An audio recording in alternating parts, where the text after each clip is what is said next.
Ry jy op die M3 by een van Kaapstad se suidelike voorstede Mowbray verby, kan jy jou dalk 'n oomblik verbeel jy's in Holland. Die mosterdgraan windmeel van 7.94 meter hoog is die enigste werkende een in Afrika en reeds in 1796 gebou. Dit het gewerk tot in die 1860s, waarna dit in 1935 en weer in 1995 gerestoreer is. Sjoe, dis nogal groter as wat ek gedink het. Ja, dit is nee, maar weet jy, die destydse windmeele was eintlik 2 tot 3 keer groter as die windmeel. Al lyk dit nou vandag vir jou so groot. Die mure is eintlik redelik breed en dit is sodat die wind nou natuurlik nie die windmeel kan omwaai nie. Hy moet daarom redelik stewig wees. As jy kyk na die windseile, hulle is volgens die Hollandse tradisie gebou of soos hulle sê die wieke. En die is nie die oorspronklike seile nie, omdat die oorspronklikes nou natuurlik nou maar te oud was en dit moes toe nou met die tyd vervang word.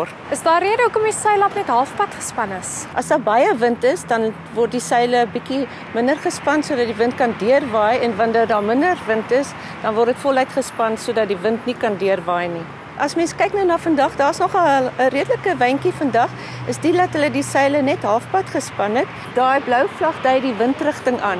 En dit is baie belangrik want die kap word volgens die windrigting gedraai en die kap moet altyd in die rigting van die wind wees. En daar is hulle nou juist besig om die kap te draai. Sodra die kap dan nou in die regte rigting is, word die rem verslap en dan kan die meelenaar nou in die meel ingaan en dan kan hy sy koring begin maal. Dit was die eerste privaat windmeel in Suid-Afrika en is vernoem na Sybrand Jacobus Mostert, wat in die 19de eeu die plaas en meel van sy skoonpa gekoop het. Ons is nou hier op die grondvloer waar al die harde werk eintlik plaasvind.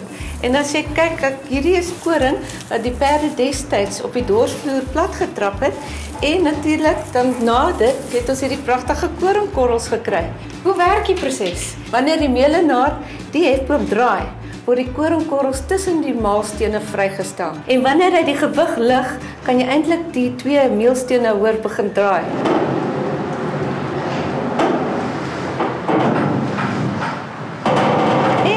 Net hier aan die einde. Pragtige meel om jou brood mee te gaan bak. Dis nogal grower as waarin ek gewoond is. Ja, dit is grove meel wat nog nie gesif is nie, maar kom, jy gaan 'n bietjie handjie bysit. In die ou dae is sakke koring met die houttrap se 10 sportjies opgedra na die tweede verdieping en in die voerbak gegooi om verwerk te word. Die meelstene wat die koring maal is van basalt, 'n harde vulkaniese klip, en die boonste een weeg 680 kg. Soos jy sal sien, die onderste meelsteen is stilstaande, dit is slegs die boonste een wat beweeg, wat natuurlik deur die wind aangedryf word. Die bokant ons is die wind engine kamer, en wat gebeur is die seile draai die wiel en op sy beurt draai die wiel weer die skag. Die skag hardloop van die 3de verdieping tot op die 1ste verdieping. En waar ons nou is op die 2de verdieping, dan begin die meelstene te draai wat natuurlik die koring maal en dan kry ons die meel wat uitgeskiet word onder in die sak heel onder.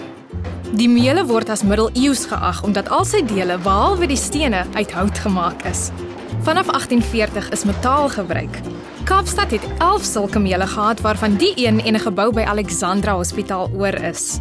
Hey, wag nou voordat jy gaan. Hou jy daarvan om brood te bak? Wel, ek kan bieg dat ek onlangs 'n mislukte poging gehad het. Wel, ek dink dan moet jy definitief weer probeer. Hier is vir jou 'n pakkie meel. Dankie. Ek hoop wat hulle sê waar is, dat aanhouer wen. As jy die meel wil besoek, hulle is hierdie Saterdag van 10 tot 3 oop en dan elke 4 weke daarna. Ander dae sal jy foto's van die hek af moet neem.